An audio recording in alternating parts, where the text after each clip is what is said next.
Progress card. ഇടം വലം നോക്കാതെ ടോട്ടോച്ചാൻ ഓടുകയായിരുന്നു വീട്ടിലേക്ക്. സ്കൂൾ ബാഗ് പിന്നിൽ ഉലഞ്ഞുകൊണ്ടിരുന്നു. ദാരുണമായതെന്തോ സംഭവിച്ചിരിക്കുന്നുവെന്നേ കാഴ്ചക്കാർക്ക് തോന്നും. അത്രയ്ക്കു ഭ്രാന്തമായ വേഗതയിലായിരുന്നു ഓട്ടം. സ്കൂളിൻ്റെ ഗേറ്റ് കടന്നതു മുതൽ ആരംഭിച്ചതാണ് ഈ പാച്ചിൽ. പിന്നെ തീവണ്ടിയിൽ നിന്നിറങ്ങിയത് തൊട്ടും. ഞാനിങ്ങെത്തിയേ, പടി കടക്കേണ്ട താമസം, മുൻവശത്തെ വാതിൽ വലിച്ചു തുറന്നുകൊണ്ട് അവൾ വിളിച്ചു പറഞ്ഞു.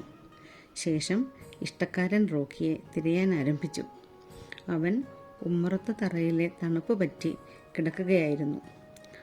ഒരക്ഷരം ഉരിയാടാതെ കൊച്ചു ടോട്ടോ അവൻ്റെ മുന്നിൽ കുത്തിയിരുന്നു.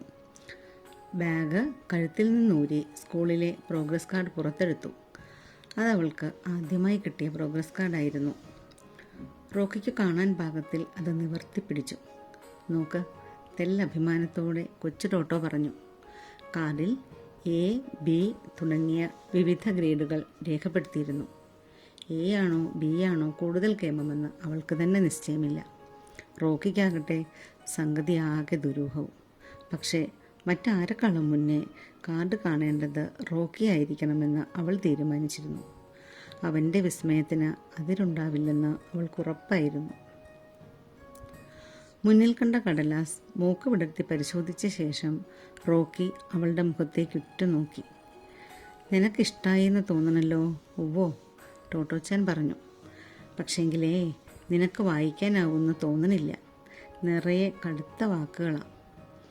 സൂക്ഷ്മ പരിശോധനയ്ക്കെന്ന പോലെ മുഖമൊന്ന് വെട്ടിച്ച് അവൻ കാർഡിലേക്ക് ഒരു വട്ടം കൂടി കണ്ണുപായിച്ചു. ശേഷം ടോട്ടോച്ചാൻ്റെ കയ്യിൽ സ്നേഹത്തോടെ നക്കി. ഉവ്വ, ഞാനിനി ഇത് അമ്മയ്ക്ക് കാട്ടിക്കൊടുക്കട്ടെ. ആത്മസംതൃപ്തിയോടെ അവൾ എഴുന്നേറ്റു.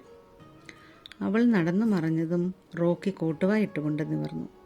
തണുപ്പേറിയ മറ്റൊരിടം കണ്ടുപിടിച്ച് ആലസ്യത്തോടെ വീണ്ടും കിടപ്പായി.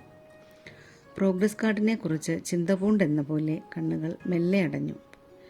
മിഴിയിമകളിലേക്ക് നോക്കിയാൽ ടോട്ടോച്ചാൻ്റെ സങ്കല്പത്തിലെന്നല്ല, യഥാർത്ഥത്തിലും അവൻ അതോർക്കുകയാണെന്നേ തോന്നും.